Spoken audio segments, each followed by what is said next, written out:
Este é o Devocional Raízes, Fundamentos para a Vida Cristã, escrito e narrado pelo pastor Micael Barbosa.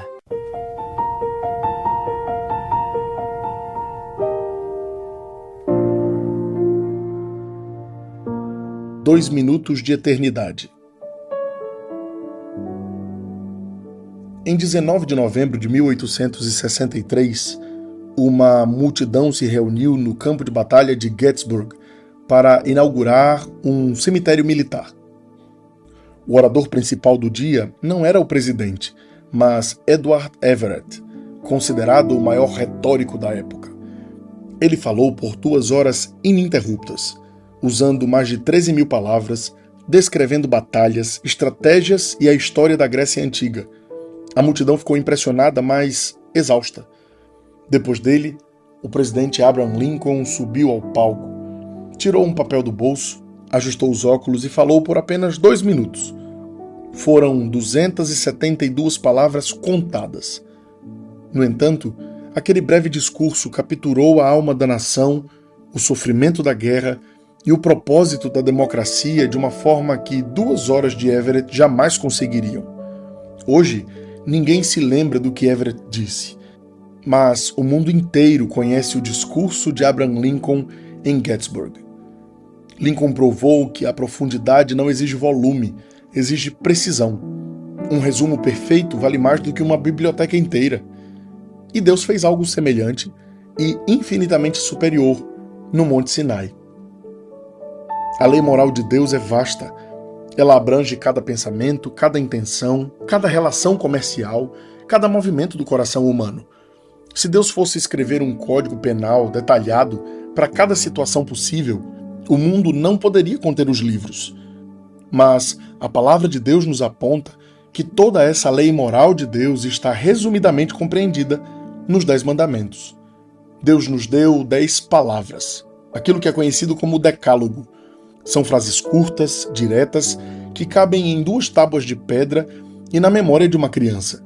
Mas não se engane com a brevidade. O reformador João Calvino nos ensinou uma regra de interpretação chamada sinédoque. Isso significa que cada mandamento é como uma ponta de um iceberg ou o título de um capítulo. Quando Deus diz não matarás, ele não está apenas proibindo o assassinato físico.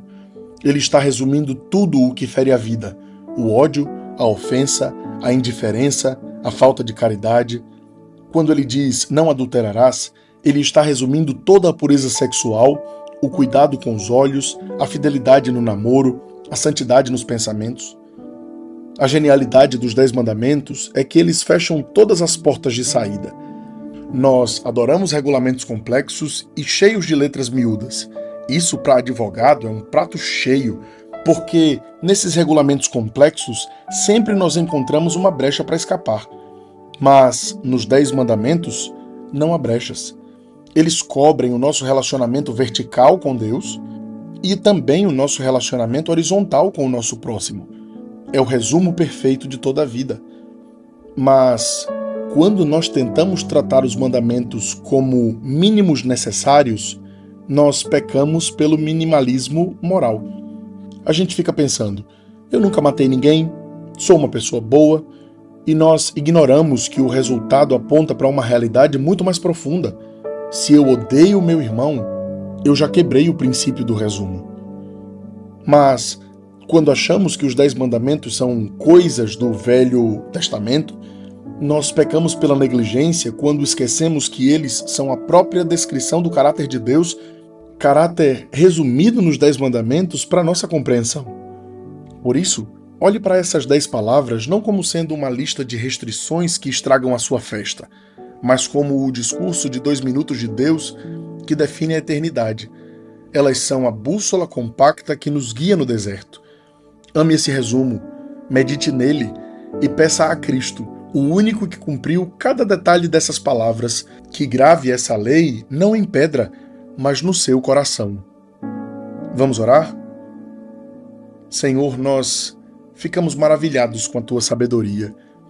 Em poucas palavras, o Senhor resumiu toda a perfeição moral que exige de nós. Mas nós te pedimos perdão. Te pedimos perdão porque grande parte das vezes a nossa tentativa é reduzir a tua lei a exigências externas, esquecendo a profundidade que ela exige de nós. Mas, em contrapartida disso, nós te agradecemos porque o Senhor nos enviou o seu Filho, Jesus Cristo, Deus eterno, Deus conosco. O Senhor o enviou para que ele cumprisse obediência perfeita em nosso lugar. Quanto a nós, te pedimos, ó Deus, ensina-nos a amar os teus mandamentos e a encontrar neles liberdade real para a nossa vida. Oramos em nome de Jesus. Amém. Obrigado por acompanhar este episódio. Nosso desejo é que a mensagem da Palavra de Deus tenha alcançado o seu coração. E se alcançou, compartilhe com seus amigos. Acompanhe-nos nas nossas redes sociais, @Micael Barbosa. E até a próxima, se Deus assim nos permitir.